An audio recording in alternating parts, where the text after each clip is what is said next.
one house mate, and he was telling me that mothers are partial because you have International Women's Day, you have Mother's Day, you have Mother's Sunday. Today is actually not Mother's Day, maybe it's Mother's Day in the UK, and then you have Mother's Day in the US coming up. And guess what? In Nigeria, when is Mother's Day in the US, we still celebrate our Mother's Day again because we cannot over celebrate them. Can you jump your hands together and celebrate? Secondly, this is a reminder. If you've not told your mom Happy Mother's Day, sharply just send a message. So something happened at the end of September. I saw some of our mothers and I hugged them and I said, "Oh, Happy Mother's Day." And the daughter to that mother was beside me. And she said, "Oh my God, mommy, it's true, Happy Mother's Day." And I felt like I casted her. So if you haven't said Happy Mother's Day to your mom, you can do that in the twinkle of an eye. You can just simply send a message. Now you're please going to do me a favor, everyone. If you're not a mother in the house, I want you to rise up. We have some mothers in the house that I've seen them. I want you to rise and I want us to celebrate all the mothers in the house. You should stand up. Elisa, why are you sitting down? Okay, sorry. And I want us to jump our heads and I want us to celebrate.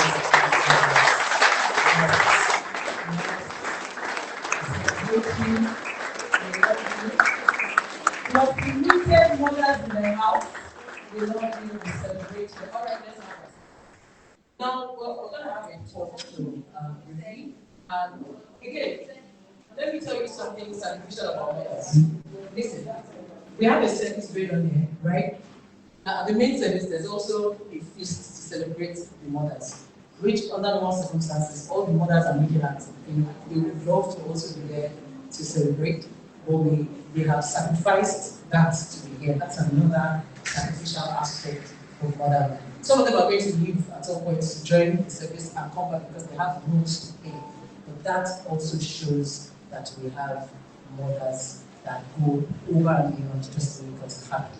And so today, in the next couple of minutes, we want to have and hear from mothers. Now, how many of you know that your mothers sometimes, there are things that we wish they would tell us that they don't tell us? Do we agree? And so what we've decided to do is let's invite some mothers who we can learn from them, and then it will help us appreciate and understand our moms sometimes. So that things that we think that they're lashing out, we just think that mommy is too much. We have no idea that mommy is just a human being. We have no idea, we forget that mommy has a job, that she can be frustrated at work, but we expect that when she comes and she just shines at it all through as if there was no issue. And so I'm not going to be talking because, again, who am I to answer this? I'm just going to be coordinating or directing how the conversation is going to go. But please, I want you to celebrate and join me in welcoming. Now, you're going to ask because one of the mothers on the platform is to say, why is she there? And you will still know you will still know as we delve into it. So please join me in welcoming in no particular order. Just put your hands and welcome Mrs. Ebun. She's not a stranger to the house. We see her Sunday night. Now, this next person, I'm a bit biased because I actually have always admired her from far. I really can see really plenty. Really good like that. Please join me in welcoming Mrs. Funke. I think the name of the song is so sweet. I just like it. And then, please, I want to celebrate the one person I can always touch on at any point in time. It's not really that I just get times two. Please join me in welcoming Miss Adenike.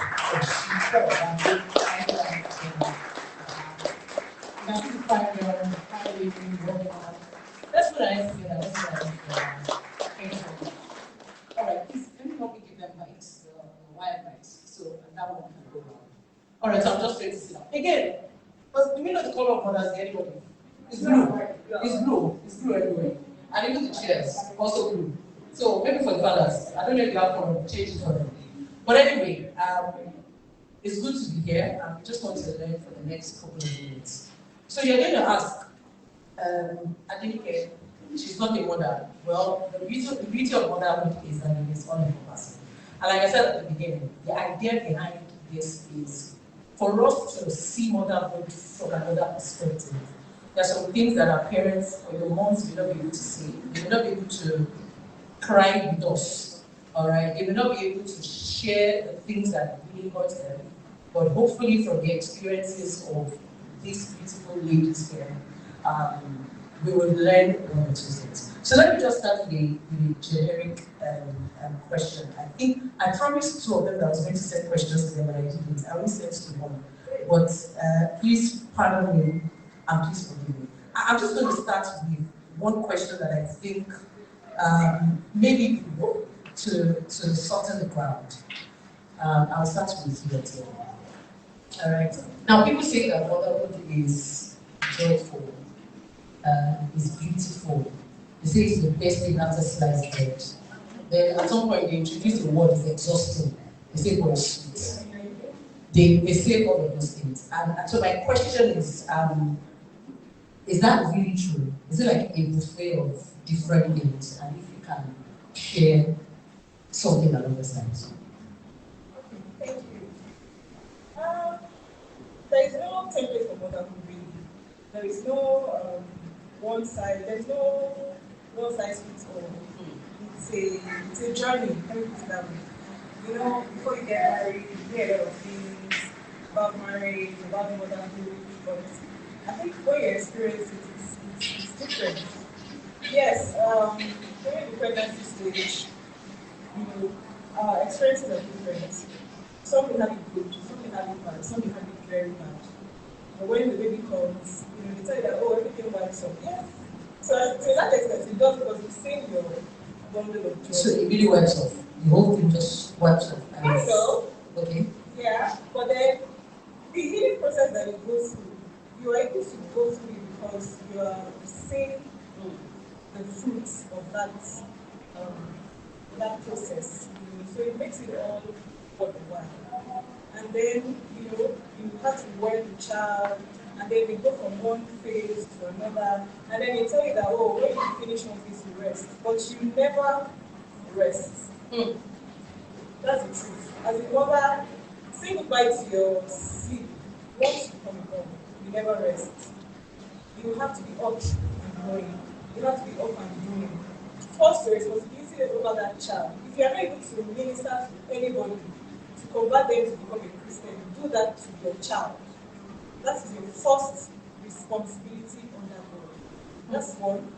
Two, you also have the responsibility of caring, of nurturing that child. It's not easy. You know, you have to, some people will say, oh, let me get a maid to make up, you know, to cook. But even before you even get to that place of getting a maid, you have to start the process yourself.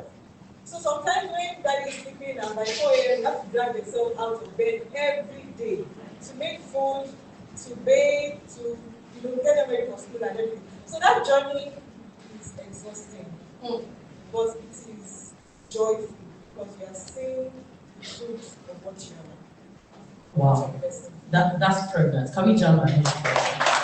Again, in everything that we are hearing, I want you to just picture that it is your mom that is speaking to you, so that it would make you appreciate them more. You would taught them some stuff. All right. Now I'm going to ask Mrs. Williams this question. I know her first. I mean, aside from church, I also see a professional circles, and I want to ask this question. Adefeso, you will also answer it. Adenike, you will also answer this question. All right, but I'll give you a perspective. There is something that I see around. I think I've seen it towards the end of last year, this year. It's something called mom guilt, where mothers feel guilty when they are pursuing something in life at the detriment of their children. So I think my question is, number one, is it true that there's something like that? Then maybe personally to you, have you ever felt that way? And what have you done to handle something like that? Thank you. Yes, it's a thing. Yes, mom guilt is a thing. And I have, and I know a lot of other people that have different levels of it. First, we're a mother before everything else. And so sometimes work is calling, it demands a certain level of intensity, you need to show up there. Family also demands, sometimes it's intense both ways, but But the thing is, you have to balance it. Sometimes it collides. Sometimes, okay, I can wait this, maybe slow down at work and attend to family. But sometimes it collides. And when it collides, what do you do? At the point where you need to be, again, scale of preference. Remember, I said we're more first of all, family first. You have to endeavor that there's that balance, first of all. Aside the balance, ensure that you put your all wherever you find yourself. So, for instance, maybe my daughter was in the hospital and I had a lot of work. But first, I need to care for my daughter. I might be feeling, oh God, my work is suffering, I need to do this, I need to do this. The good thing to do would be focus on where you are at that moment. That way you can put your all. Because if you're thinking, I'm at the hospital, and I'm thinking about work, you are not fully present in the hospital. And so you're not giving your 100%. So both sides are suffering. So when things like that happen, it's important that there's nothing I can do. I can't split. Of course, you can delegate at work and things like that. But wherever you find yourself at that moment, I have learned to be fully present. And then we can deal with the others later. Okay, so I want to throw a question, on the back of that. I like the fact that you said when you're fully present. Now let me ask this question, and also to advise maybe intended mothers or even we get to look at our parents. I always have this feeling that sometimes mothers sacrifice. Is that okay? Is this one? Yes, I mean, okay. Yes, it is. I sometimes have this feeling that mothers tend to sacrifice their, let's not use professional growth for motherhood. So let's say you find a woman who is saying, I want to do this, I want to do that, but somewhere along the line, the baby comes, family starts, and then you now have to slow down with your professional growth. And you find that sometimes women now get to a point where they are resentful because, daddy was flying, daddy's bar, daddy has climbed the ladder, daddy is rising in the workplace. When you find mommy has to firstly, mommy is pregnant, mommy has to start thinking of, oh my goodness, there's this maternity leave comes. Then when she comes back, her balance is definitely not the same thing as before. So, has that ever happened to you that you had to set some of your goals to no, we'll do you next year, we'll do you next 2 years? Or has that ever happened, and how do you bounce back? Because why I'm asking this is, I need us as children to also know that sometimes our parents, our moms actually go through this. They didn't just want to live their lives to say that mommy Bimbo. Apologies to mommy Bimbo in the house. They probably would have loved to be high flyers, and something probably came and said, well, mommy Bimbo, you understand? So, but how really did you, has that ever happened that you had to say this goal, step down, and have you bounce back on it? Yes, I have. All right. So she's going to step out briefly, but she's going to join us back. Thank you for this. Yes, it has happened to me. When I had my first child, okay, yes, you get married, you get pregnant, you don't really understand everything that entails. I was doing a lot, and at a point I felt overwhelmed. This is a lot. You are first dealing, especially if you have a child immediately after you get married. You just have to deal with so many things, and I had to take a step back. I took a break. I took a break from work. I left my job at that time. But I didn't want to just be idle. So that was when I started consulting. So I can do this. So it wasn't a 9 to 5 anymore. So I could do this on my own terms. I could do this. And that way, I still felt relevant. I wasn't losing out on anything. That's one aspect of it. Another aspect of it, I would say, is your support system is really important. Who are you getting married to? Who is that partner that you have? It's important that you talk about these things before you even get to that point, because I want to do a master's, I want to do a PhD.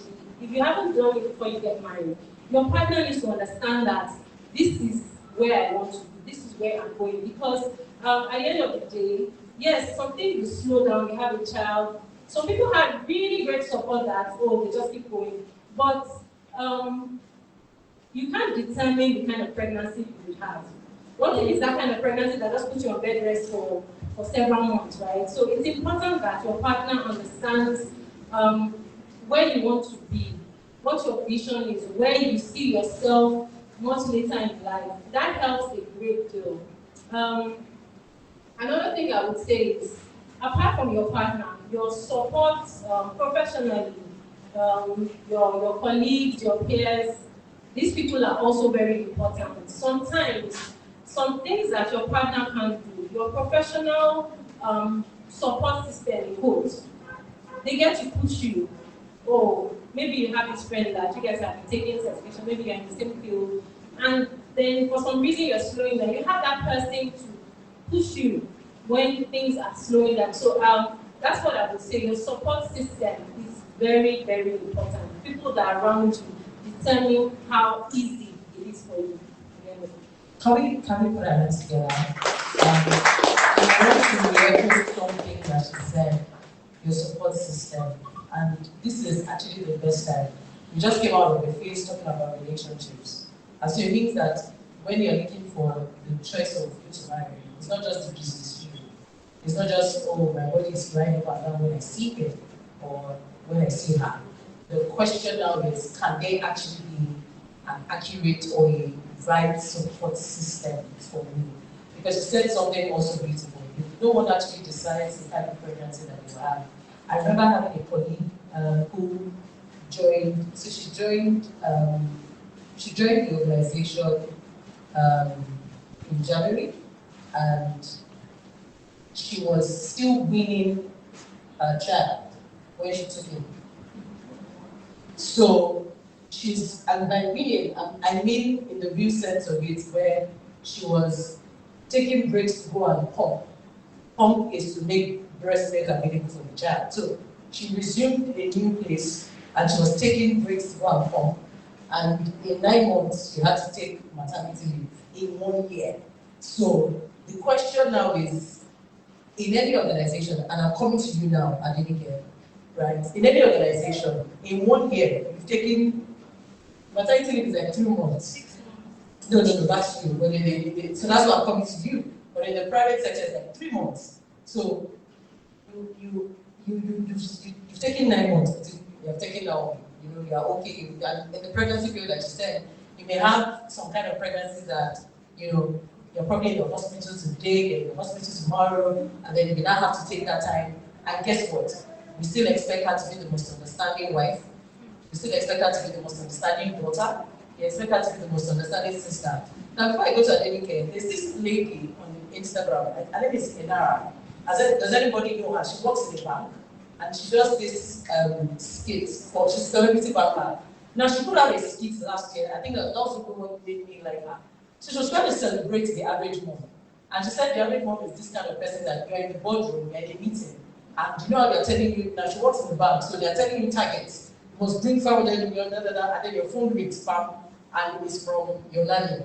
Your nanny says, hello, mommy A, the milk has almost finished. Please don't forget you have to buy milk on your way home. And you are still listening to the targets. And the next day, daddy sends a message, hello, my love, what's for dinner today? Is there dinner after dinner? And you're like, competent, you put it in another one. The next thing, another person sends you a message. I think the other person was somebody from your child's school. And what they do in schools now, they say, please don't forget, tomorrow is plantain day. So your children are supposed to dress up like plantain. Now, mommy has to start thinking of, plantain to my dog, and the next thing, you get a message from somebody in church, and the people is telling you, don't forget, we have prayer meeting, and you must submit your assignment before prayer meeting by 9 p.m. And the next thing, I get another message, PhD, class 5, you have to submit assignment. Then the most important of all, with the aburos that we are not your mothers, you say, mom, our senior citizen, I never forget our account now, month end has come. And she was just like, all in one meeting, and I was sitting down. Now, I remember that there was a time, my mom was here when I was in primary 2 or primary 4. And I had just gotten involved in an accident in school. I was very stubborn, praise God. And they had to call her. Now I can only imagine that maybe somebody just lashed at her in the office. Then you get a call that your child is in the hospital. If she sees me and then she now sees that it was a self-inflicted pain, how am I supposed to laugh at me and say, oh, you are the best? What am I saying is I'm saying this so that we can see things from another perspective when it comes to our mothers. Now to you, Adenike, this is what I said about balancing it.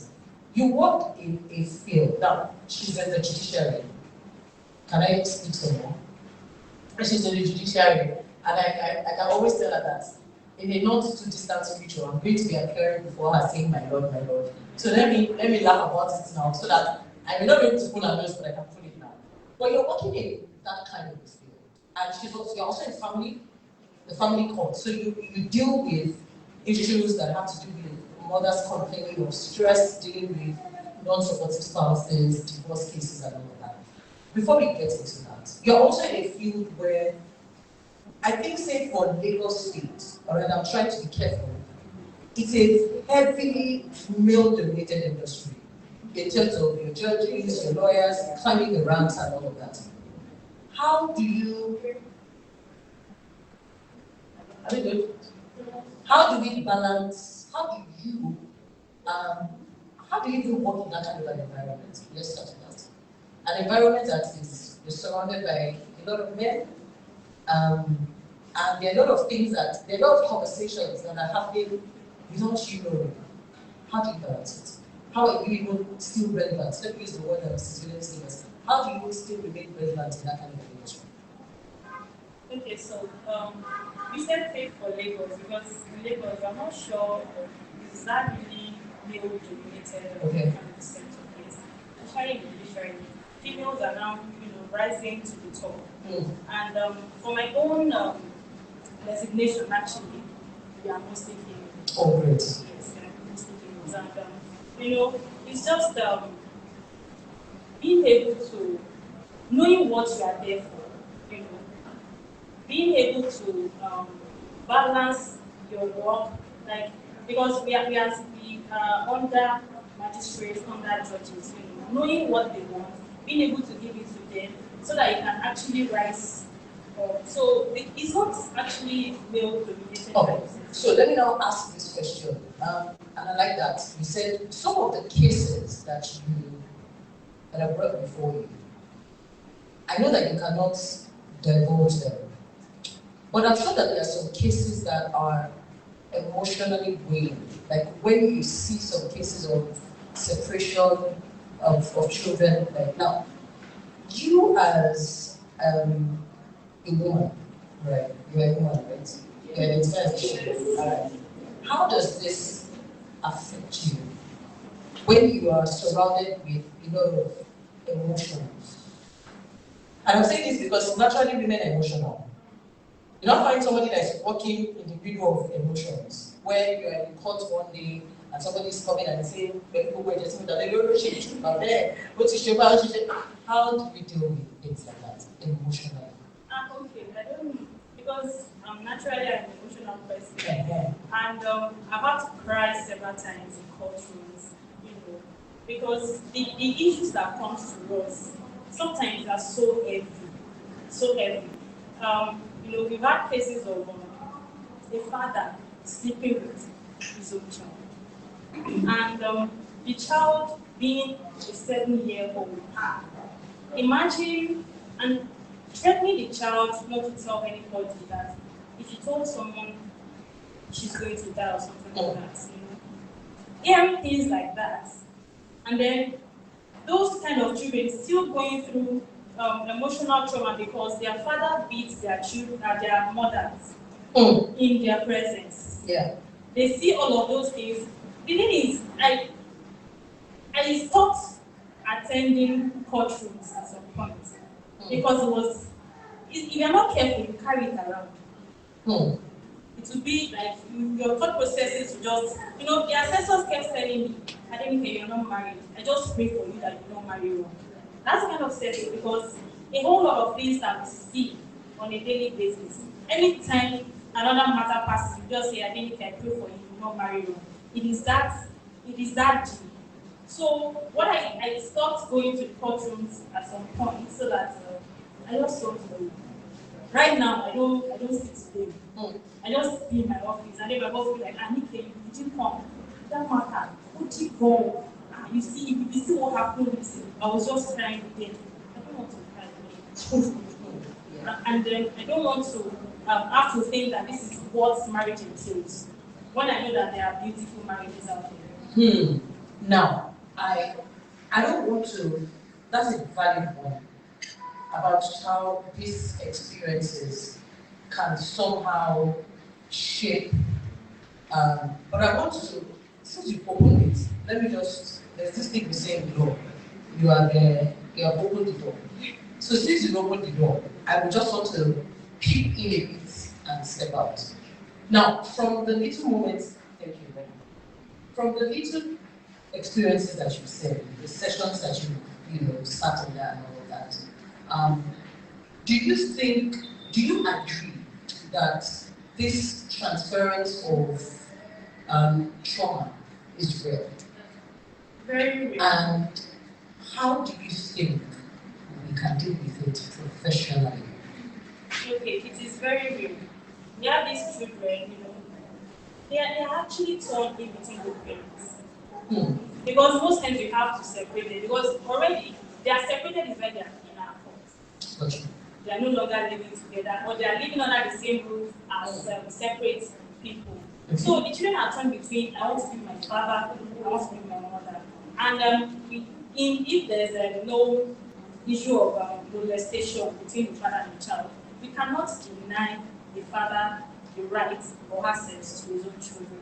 So we kind of do something like joint custody, where the children, maybe during school period, they are with their mother, and then during holidays, they share the holidays equally, half to the father and half to the mother. And then you see some people saying, I don't want to go to my mother.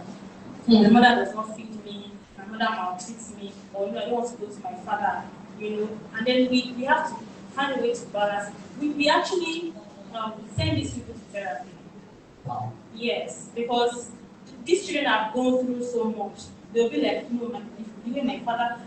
There was one that the father was beating the mother. He had a belt, like a cane. All this for their mother. The designated one For their mother.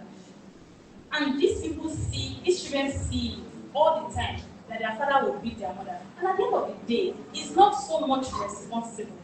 The mother still takes the bulk of what happens in the house, and they see all of these things. So they're already traumatized. Some of them go, I don't even think I want to get married.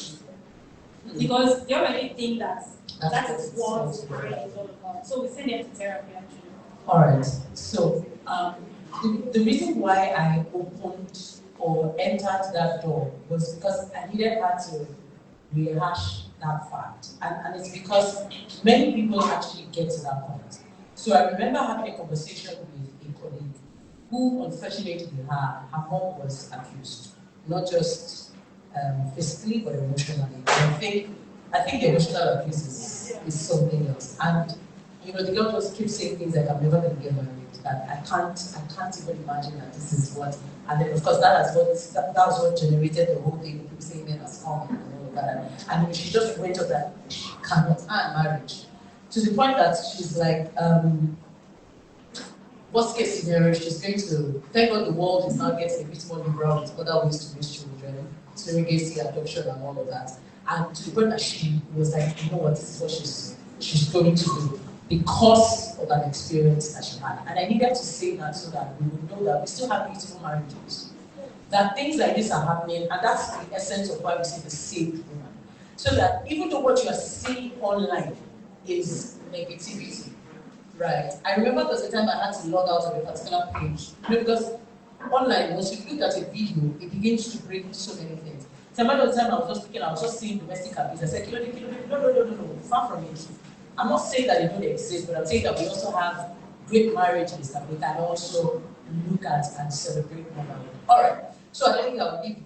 Now let me come to the mothers in the workplace.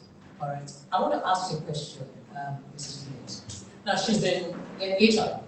And she said, now, she's going to wear 2 hats today. And we'll also get to the 2 hats. And I like the fact that they are sitting down side by side with each other. So you have HR, who is, in quotes, we always look at them as they are part of the management. And then you have an employee who works for the management. But before we get into that part, I want to ask this question. Do you have, there are meetings that happen outside of the office where decisions are being taken. Now, these are the meetings that most times is the men that attend those meetings. They are, especially if you work for maybe a one-man organization, right? When they make decisions and seal the fate. Unfortunately, because of all the other responsibilities that we mothers have, we cannot have Friday nights in the boss gisting to like 2 a.m. where they are going to seal a deal that concerns you, that affects you. So, my question is in 2 folds. Number one, in your industry, do you have that tussle where the men have the advantage? Because they can wake up on Saturday morning and go and play football. You can't. Because you have to make sure that the children are okay. They can go out Friday after work to drink beer. You can't. Because you have to, if you don't have a living nanny, you have to relieve the living nanny and whatnot. So do you have those moments, 1, and 2, how do you make up for it? So that even when we find ourselves in those situations, we know the way out. Thankfully, I've not been in such situations. The bosses I have understand the value that I bring, as a woman especially, and to an extent, I've had bosses that do not really regard women. Oh, she's a woman, what she's saying. I've had bosses like that, but not to the extent of at the detriment of the business. If you know your value, the value that you bring to the organization, there's no you're a man or you're a woman, because they will always want to listen to you. They will always want to listen to your thoughts and what you think about, or what are we talking about this decision. So it's important that you also be that person that gives value at the workplace. It's very important. It helps because if you say, oh, I can't make it, sometimes they would, oh, okay, let's have the meeting earlier, just because, oh, I can't come, I have a husband and I have children at home, that kind of situation. And in cases where, oh, you really have to be there, it's not as bad as a constant thing that, okay, we need to have this meeting outside work as Friday night, Saturday mornings. There are times like that, yes. You would have to bend. That's why I also talked about your support system. But first things first, be that person that gives value, that they cannot do without. Thank you. Can you celebrate? Can you put your hands together for that? I think that's the one thing I want to keep on doing. That you should be the kind of a woman that brings value to the table. When you bring value to the table, sometimes these challenges or these excuses or these time-offs will definitely count. So I want to come to you, Mr. Adefeso, and I want you to wear your HR cap now. All right? And I'm asking this because for the women in the workplace, you have moments where, sorry, is there any female worker in your house? Yes. Okay, I've seen some. Let me see. You work, okay, all right, great. Now, you have these moments where you sometimes think that your bosses are not understanding, or those you report to are not understanding, and this is where HR comes in. So, has this ever happened to you where you just felt like you were going through stuff and the leadership of maybe wherever you worked or if you know people that are close to that, like, they're not very understanding and asked for additional time off and I can't get it.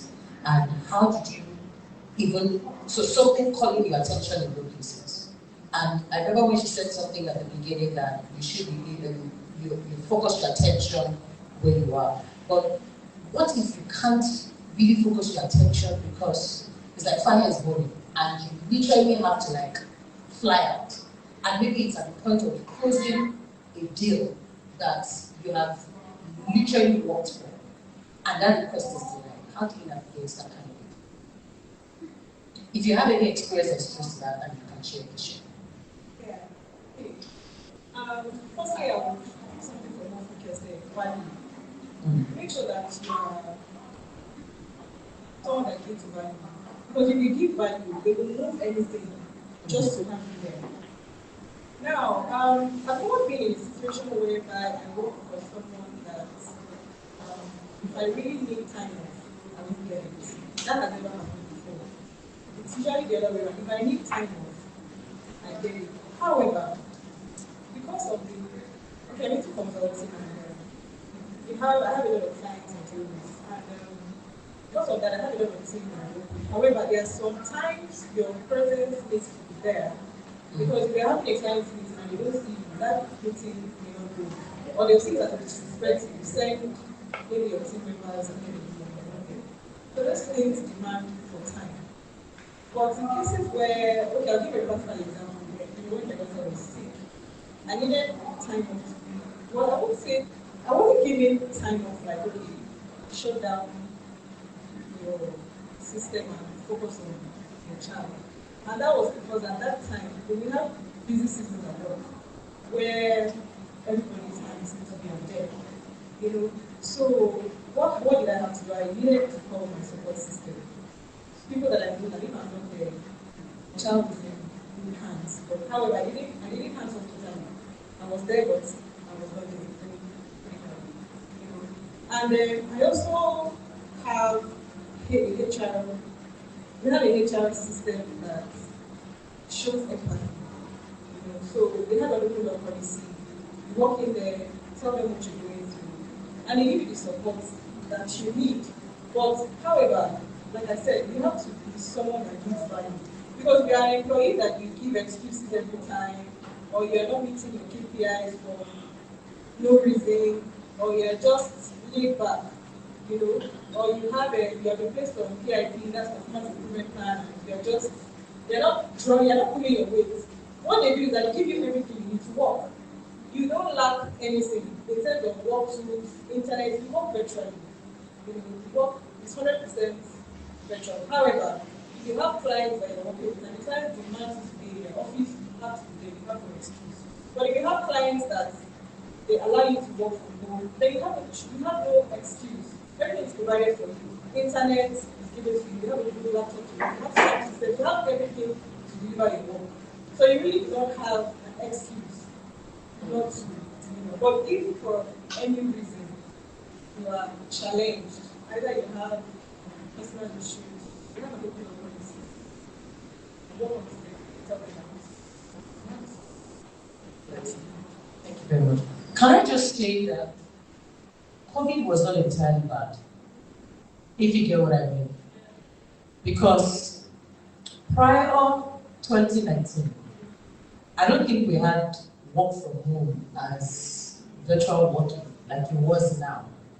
But now, I remember I was talking with one of us, let me see, thankfully she's not here, and she was looking for a job.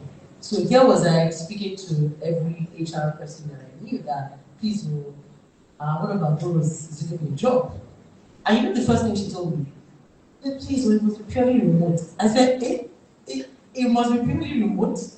In other words, COVID has introduced us to a world where we can be working from our pajamas for 24 hours. In fact, you have people living in Nigeria and they're working for companies outside Nigeria and they are earning USD and spending Nigerian currency. Can we just say thank God for COVID? No, we thank God because heads or tail we win. And that's an outcome for it. Some of you are going to get virtual jobs that are not even, but I'm sure it has its losses. So I don't need to talk about time. Before I come back, does anybody have any question or any clarification so far for any of our moms or our panelists? Okay, I've seen your hand. Please, yes. Daniel, please can you take the mic to her? And if possible, you can direct it to anybody or I don't answer questions today. Thank you. Alright. Do you have any other question before? Just everybody to Alright.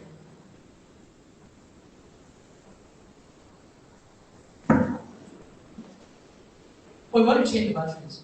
Okay. Okay, Toby is expected. Can you come and make this?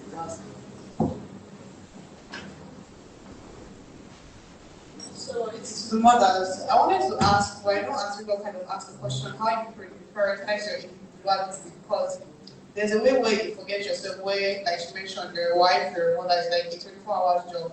So how do you stay away from being this person's mom, that person's mom, to be the person that you were, like saying that, oh, this is me? Because a lot of times people forget themselves. It happens to a lot of people where they just find out that they don't even know who they are anymore. Like they just want to be this cycle of being this person's mother, being this person's wife, and they're like, where do I find a place to be this individual? So yeah, that's my question.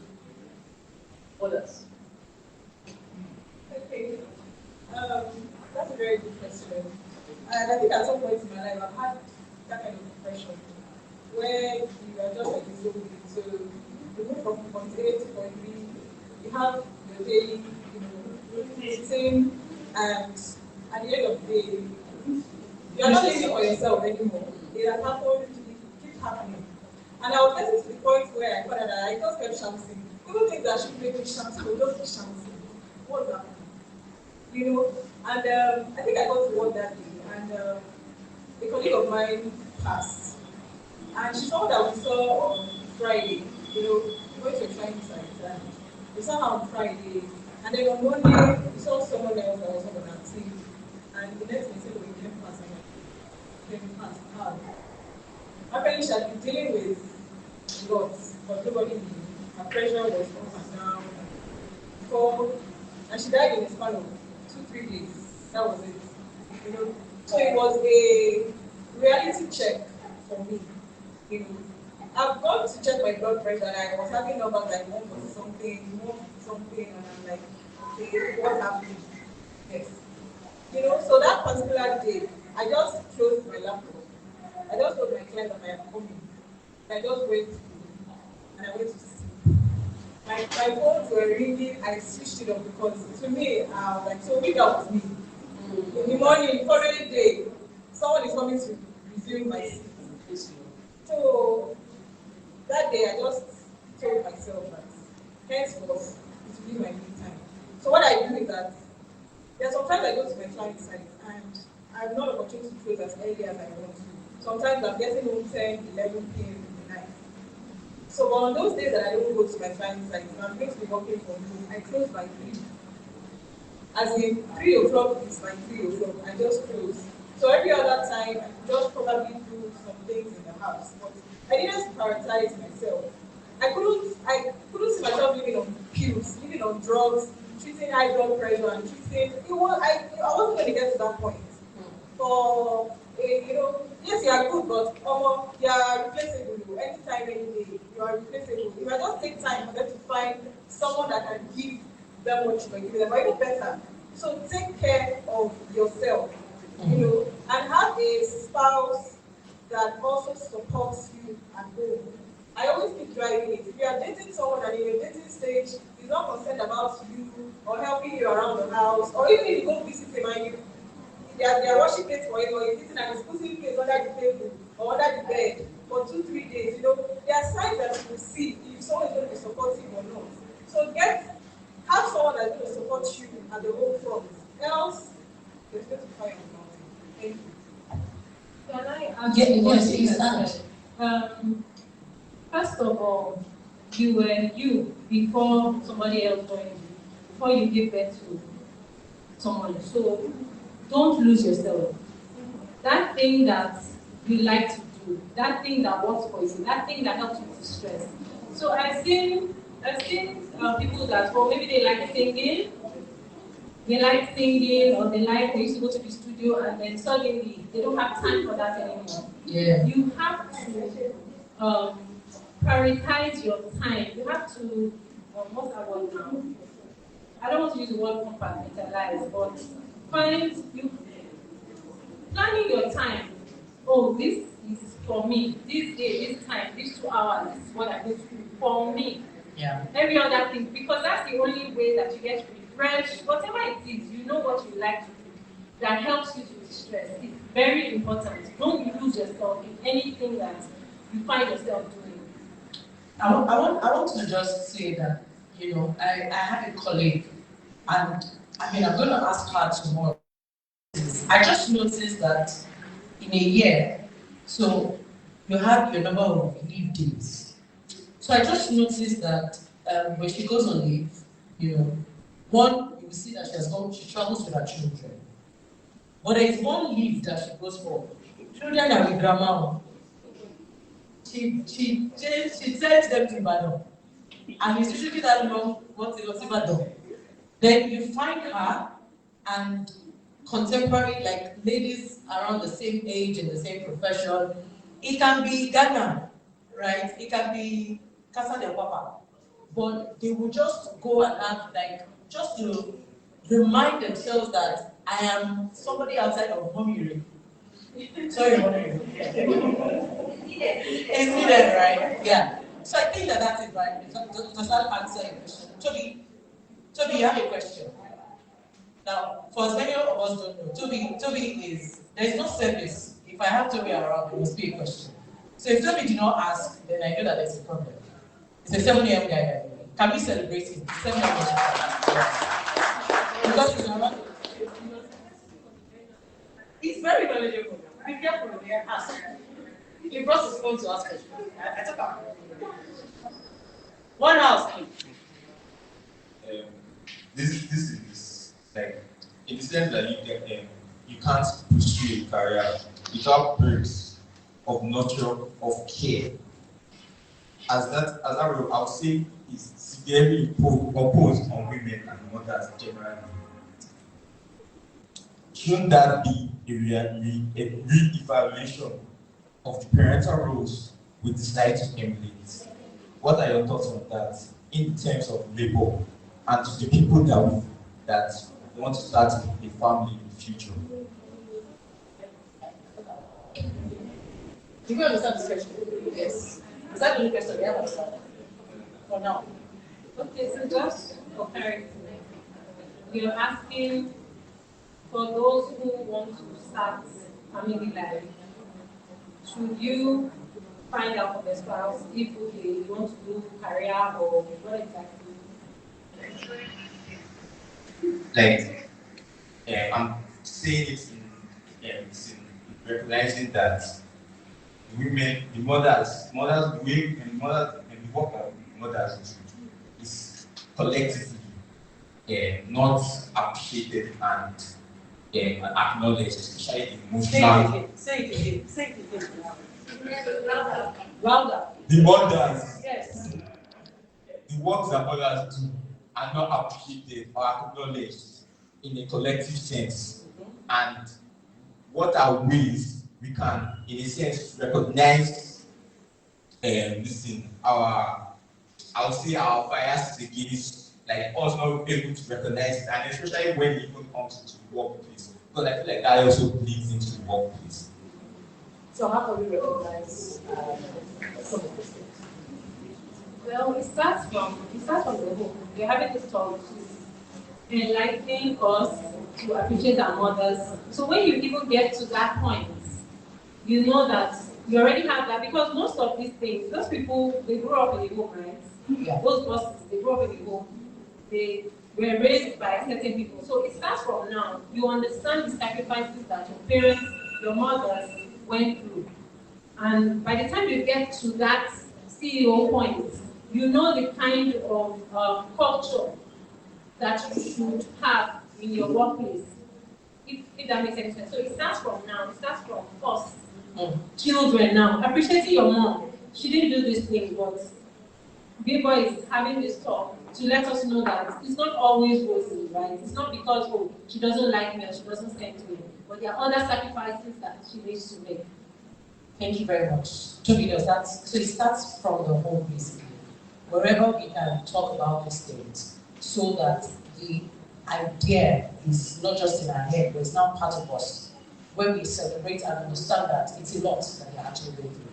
Uncle Miwa has a question. Now we're getting to the Council of Elders, right? The Council of Elders have a question. So Uncle Miwa has a question. I don't know whether it's Council of Elders. I just have a question. And the question is, you talk about support structure from your partner and all that, can you give clarity to what you mean by support structure? I say that in the context of,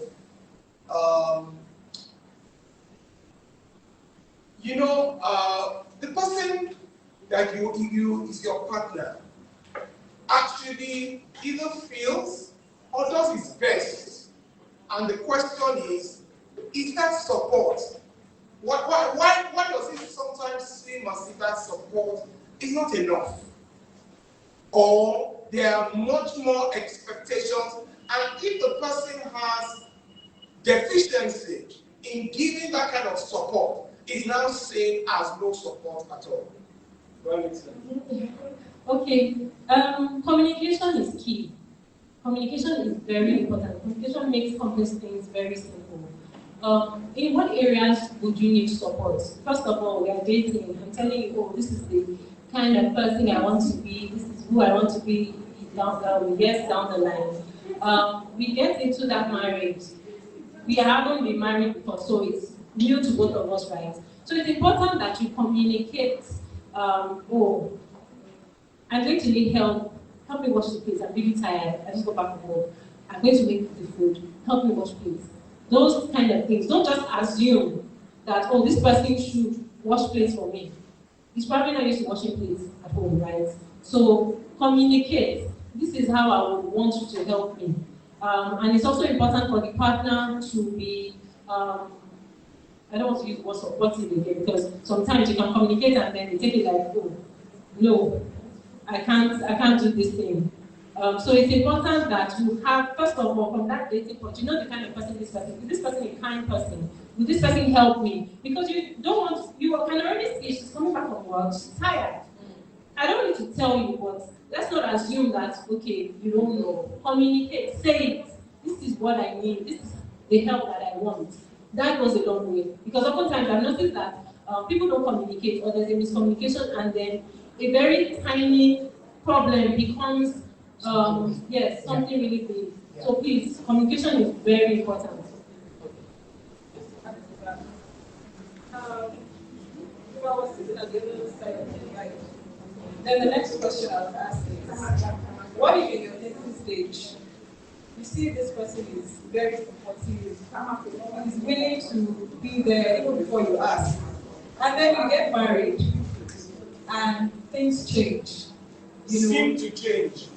It seems to change. You knew that, okay, before I got married, let me say, for example, I'm into maybe accounting, for example. My dream is to become chartered, and he says, oh, don't worry, I will support you. And then you get married, and we say, oh, let's hold on having children until there are certain milestones that we achieve. And maybe after a month of marriage, you are pregnant, and then you started your career journey. And then he as well is also pursuing some form of career journey. And then both of you don't have enough income to bring in an extra hand like you need to help out. And probably both of you don't have mothers anymore. Or you have siblings that you're on your own, that kind of thing. Yeah. What do? You come back from work, heavily pregnant, probably your husband has been at home since 4 or 5, and then you're getting home at 8, and then he's watching TV, cross-legged, and then he expects you to clean in the kitchen to make food. And then he's demanding for maybe young or amala, some stressful kind of thing. So the person, how do you deal with something like that? Okay, I'll answer you. It was me. Okay. One house. It depends on the stage at which okay. So I think for me, I love you as my spouse, but I will not let my love be the one that you used to kill me with house chores. Yes. And if I have, after marriage, if I have observed that those narratives have changed, yes, as Funke has rightly said, I will communicate with you. Babe, this is not what we agreed at the start. We are in it for each other. There is no support system anywhere. How can we make this work? You know, there are some men that still will be adamant. They will not. You are the wife in the house. I cannot be washing plates for you. And you know, things will change. For me, I will do what I can, but I will not over push myself. In the sense that I'm just trying to be very practical. I'm not going to sugarcoat anything. If I come home, make food for you, and probably clear the kitchen, and I dish food for you, and I go to bed, and then I wake up and I eat the dish that you have used to eat, I can wash it the first day. I can wash it the second day. You see the third day, I will not wash it. The third day, I will make food for myself. I will not make for you. No, I'm trying to. My mom will tell you that what you cannot take when you are rich, don't take it when you are poor. So let's address it before the children come in. You know, if you will not, then you have to know who your spouse is accountable to. If you don't have, if you're marrying someone and he doesn't have someone that is accountable to, maybe the head of the family or a head of the church that can call him to order, do not marry that kind of person. So before you take that step, reach out to somebody that you know that, oh, that this is what my husband is doing and I don't like it. I really change something will happen to us. Let him talk some sense into that before you take certain steps. But do not be quiet, because at the end of the day, you will carry a burden that will kill you silently. Marriage should be enjoyed, not endured. I keep saying it. So have that support system, but also make sure you're communicating every step of the way. At least I'm sure people say it's not a goat. Sometimes in the quietness of the heart, it will resonate all the things that you've been telling him, but then do it prayerfully as well. Don't just talk on the surface. In your quietness, pray about it. Commit him to God's hands, but don't be a fool. Thank you. All right. Thank you very much. Now, I'm going to come to you. Now, again, remember one of the things we said at the beginning. You may be asking yourself, because you can see that the elders are enjoying the conversation, because to some extent, it's more practical for them. For us, we are just like, I'm going to make a happy for the future. For them, we can hear, no, now, this is the thing I'm trying to say. Imagine your parents are dealing with some things like this. They are challenging, they are having these kind of thoughts in there. The question that Toby asks is a very valid question. Whether we like it or not, there are days when your parents will get to the point where they would think that, could I have been more that I sacrificed because of this child? And so, if we do not appreciate that, like I was saying at the 7 a.m. service, I said there was a time in my life, funny enough, I used to say that some things that my mom used to do, she used to nag a lot. And that was because I just felt, why? But when I go for 7 a.m. service, and I'm saying, oh guys, what did we learn last week Sunday? And they can't remember. First Sunday, like she said, it's okay.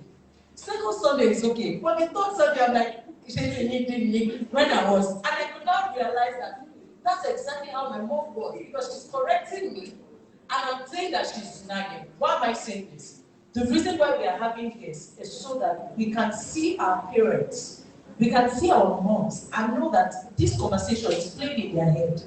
And we can learn to be more empathetic towards them, more loving, more understanding, and like Toby said, we can appreciate everyone. Daniel, there's a guy here, please, he has a question. And to Bimbo. And Toby, your question has been overtaken. You should not open your own question now. Because your question should not be answered now.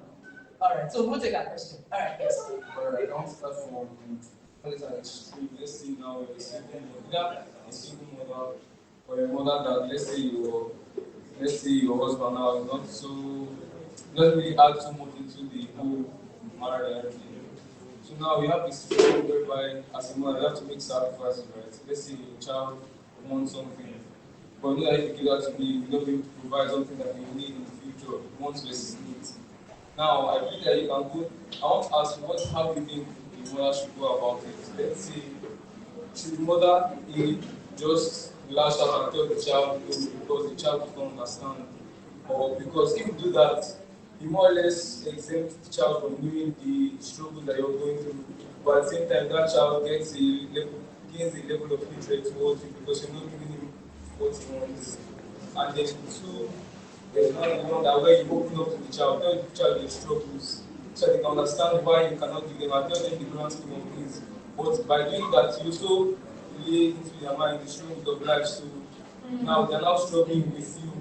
So I want to know which path would you take as a mother, or what path would you advise?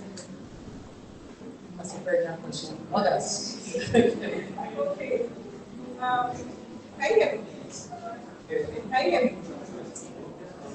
Okay, so to answer your question, I would still use myself as an example. As a young child, we used to have family meetings at home. My parents and we the children. And growing up, yes, you will make some demands. Especially when you go to a school where you find your classmates carrying fancy school bags, carrying fancy water bottles, wearing shoes that have lights on them, and you are wearing the rubber, and you know that your parents are working. It's not as if they're not working. So you ask yourself the question, well, why is mommy not buying this for me? Why is mommy not buying that for me? And then you go home and when the school term ends and then a new term is coming and there's a need to change your school bag and you're pointing at that one that you saw somebody carrying in school and mom will say no. Our mothers were not so nice to give you any explanation back then. You probably get a slap on your face if you ask for it again, that kind of thing. But I think what my mom did differently was that she will tell you no, tell you no. But then when you get home, she'll sit you down and she'll tell you the reasons why she could not afford that. Not because she cannot afford it, but she will tell you that, oh, we have a capital project and we needed to change. She will tell us that money was being saved for something else. But then she would tell you that when that is done, she would go back to buy what she wants, which she eventually did. But if she could not, she would tell us straight up that she can't afford it. And then growing up, when we got to university and all that, it was still the same. I knew how much my father was earning, I knew how much my mother was earning. So I would not go and place a demand because I had gotten to that level of, because they had started with us from the grassroots. So I knew that I couldn't go place a demand on something I knew they could not afford. Okay, so let me stop there. Just to add to one house, please. I would say it depends on the child's age. There are age-appropriate responses to give them, so as not to burden them with struggles of life, right? It's important to, even when you can afford it, you don't have to, right? But you're giving this example of a single mother, so I'm painting the scenario of you don't have a lot, and you mentioned wants versus needs. So it's important to give age-appropriate responses. Oh, we can't buy this now, I'll buy it later. We need to do this, we need to do this, we need to do this. Sometimes my daughter would ask for ice cream, she would ask for chin-chin. I'm like, you can't be buying everything. So the money that we were supposed to use to buy chin-chin, you use it to buy ice cream. So things like that, so that they understand that you are not always going to get everything that you ask for, right? Even when it's available. But giving them, because they even taught us in my children's school, you need to give them, children nowadays, like I said before, no reason, right? But now you have to, because they will ask you why. So you have to give them a response, but ensure that it's something age appropriate, so that they are not worrying for you. They're not worrying as a parent, because that, like she said, it's also some type of trauma, right, for the child. So it's just important to balance the kind of response that you give. That's a very correct one. Thank you very much. Toby, you have a question. And so we are way out of time. Ebenezer has been eyeing me. Remember doing Father's Day, we'll give you 5 hours. All right. Let me see any other question aside from Toby. Okay, soon? Because that question is going to try. All right, so Toby, I'll take Auntie Bimbo, but help us to be short, please. Oh, no more questions. Thank you very much. And Ife? All right, so we'll take Toby and then we'll take Ife. And then we'll be done. Toby, please come. Ife, please come forward. So let's just, is the mic working? Okay, so you can give it to Ife over there. Toby. Thank you, man. Thanks for the exchange. To reiterate on mother's role, I would say in the sense of household, do you think that the fact that mothers naturally is the idea of them being caring and nurturing is just solely put on the mother? Why can't fathers also do that? I think it's natural. It's how we were made. It's how we were made. We have that natural instinct. We have that natural instinct. What do you say? This is why I hold the mic, and I don't allow you to hold the mic. I would say that mindset is what reinforces the idea that men can't actually contribute in the labor that it is to be in family.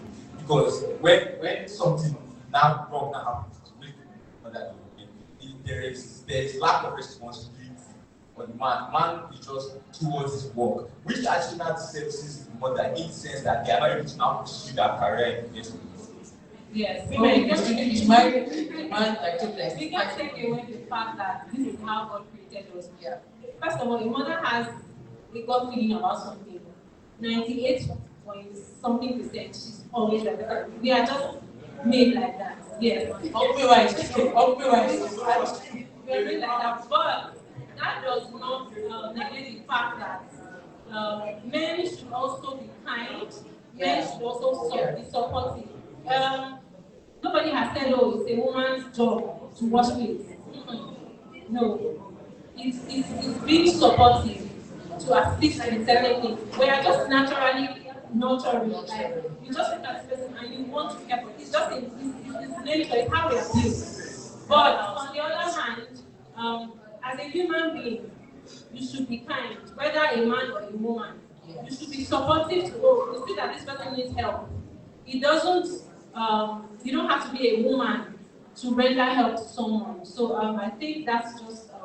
All right, thank you very much. Ife, we'll take your question and then we will wrap it up.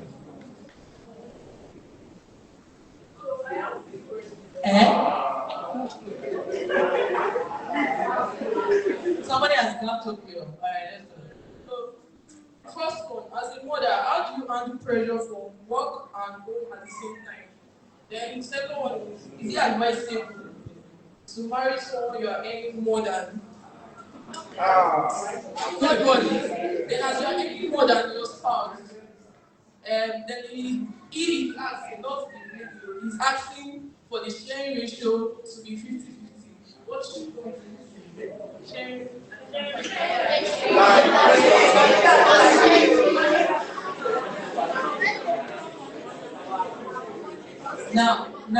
Now, let me just say this. I don't know where those questions came from, but I'm happy that the questions are out there. Because these are questions that we're going to combat at some point in our lives. And rather than following answers elsewhere, let's get answers from the words. Let's get answers from people that we know that will lead us astray. So I will off right now and also let, because perhaps I married somebody that any more than. Let me know how best to do it. All right, Mrs. Williams. The first question, balancing motherhood and career. Yes, we had talked about that earlier. By the time you decide that you want to be a mother, then that's your first priority under God. Sorry, can the side comments below a bit? When you decide that you want to be a mother, then that is your first priority. It comes before work. So you have to do everything possible. But again, we are talking about balance. We need to balance things. And your support system is very important. we're talking about that right now. Your partner, you should get a partner that is supportive and also get people around you, career-wise, that will support you. That way, it will help you, it will be easier for you to balance things. Because sometimes the expectations from both sides will get intense. But it's important that you know when to balance, when to offer help, when to get support, so that you do not lose both ends. The second question about finances. So, you say she's an accountant, so accountant she has. I like this. So for the area of whether it's okay for you to earn more than your partner, you don't have a control over that. In the sense that if you get promoted at work or you get another opportunity that pays you more, oh, please take it with your full chest. If it is higher than what your husband is earning, it doesn't give you the right to disrespect. No. Things don't have to change between you, even if your finances have changed. Because the Bible says that two become one. So whatever it is that you earn and what your husband earns is coming into a pool of fund. Some people are against having joint accounts. Well, that is I think it's based on your preference, you know. If both of you are good to go, you can have that. Have it to meet capital projects for your family, which is very good. But if you do not, it's okay to earn more than your husband. It's okay. It doesn't change. You know, don't bring in pride because of that. Whatever it is that you have been doing, keep doing it. Then to answer your second question, in terms of sharing formula of having things done in your home. Yes, in those days, the father is the one that goes out to work, comes home, and provides for the house. And it's the wife that takes care of the home. That was back then. In the real world now, everybody has to go out to work. In my opinion, let me use myself as an example. I would not want to leave the entire burden on my partner. Because let's face it, if you want them to go to a school that you want them to go to, you know how much the bills are. House rent is there, utility bills are there. By the time you collate all that, and you're putting it on one person, yes, his finances may be able to take it, but after a while, there may be I don't know how to put it, maybe resentment, I don't know, I might be wrong. But if I am able to support him, then by all means, I do it with love. Because at the end of the day, if you keep at that, and you know, as the children grow up, expenses increase, things are not going to stay static. And then the body is on that man. Before you know it, it's going to interpret to his health. God forbid. If he dies tomorrow, what happens? So in your own little way, don't just support in terms of getting food on the table, maybe arranging the home, taking care of the kids, which, you know, to a large extent, he could be supporting you also in that area. But there is nothing bad supporting him financially. There's nothing bad in it. Although I know, yes, you say some men can take it for granted, but if you know your partner will not take it for granted, please go ahead and do it. There's nothing wrong with it. Thank you. All right, can we put our hands together? I think there's a lot of information that come out. Now, just before we run, I just have one last question. All right, and I think all three speakers will address this. What is the one thing that you've said so many things, but if we were to sum everything up, what is the one thing that you would want us to know that would make us see our mothers differently, and appreciate them actually? So I'll start with you, Adenike. From everything that we've said today, what's the one thing that you would want us to know, take it, so that we can appreciate and see them differently? The fact that our mothers sacrifice the whole world. I think the one thing they sacrifice their lives, they sacrifice their career sometimes, you know, they sacrifice their health. So when you think about all of those things and the fact that they will go all out for you, and that is why it is easier to go to a mother for whatever it is you want than actually going to a father. Because there's just this, how do I call it? Like, there's just that thing drawing you to your mother. So, sacrifice basically, the fact that they sacrifice a whole lot for you, is enough for you to look at them and appreciate them, appreciate the works that they've done in your life, appreciate the sacrifices they went through to have you be where you are at the moment. Because some of them, if they have it their own way, they would not have to give birth to you. You know, they want to progress in their career. They all have maybe one thing that they want to become. Okay, I want to be a judge, but then if I have a child now, it will stop me, it will beat me and all of that. But then they still wait and it's Thank you very much. Okay, one thing I would say is you need to, it's not always rosy, right?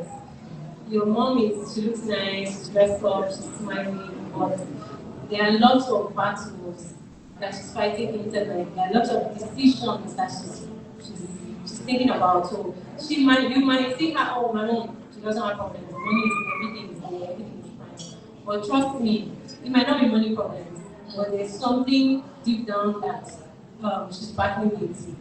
From the point where you were born up till now, it's been different struggles, different. It could be with your father, it could be with relation, it could be anything. But just know that it's not always rosy. There are lots of things that are going on internally that you don't know about. So for that reason, I think you should always appreciate your mothers. Thank you very much. For me, I'll say two things. I'll say empathy and patience. Empathy is when you try to put yourself in your mother's shoes, feel what she's feeling, know the struggles she's going through. So if I was in my mother's shoes, how would I react? So if you have that form of empathy towards your mom, and then I said patience because there are sometimes your mom will go through a lot of things and she will outlash at you. She would say things that she may not mean, but at that moment of anger, she would say some things that would upset you. Probably it might be something you've done wrong and she'll be correcting you over time and you're not taking it. Or probably what she's going through and could have made her adverse. Say things that she didn't mean. But the reason why I said we should be patient with her because she's going through a lot. So when you mix empathy and patience, it makes it a lot easier to understand where they're coming from. Thank you. All right, thank you very much. Can we please put our hands together for our panelists?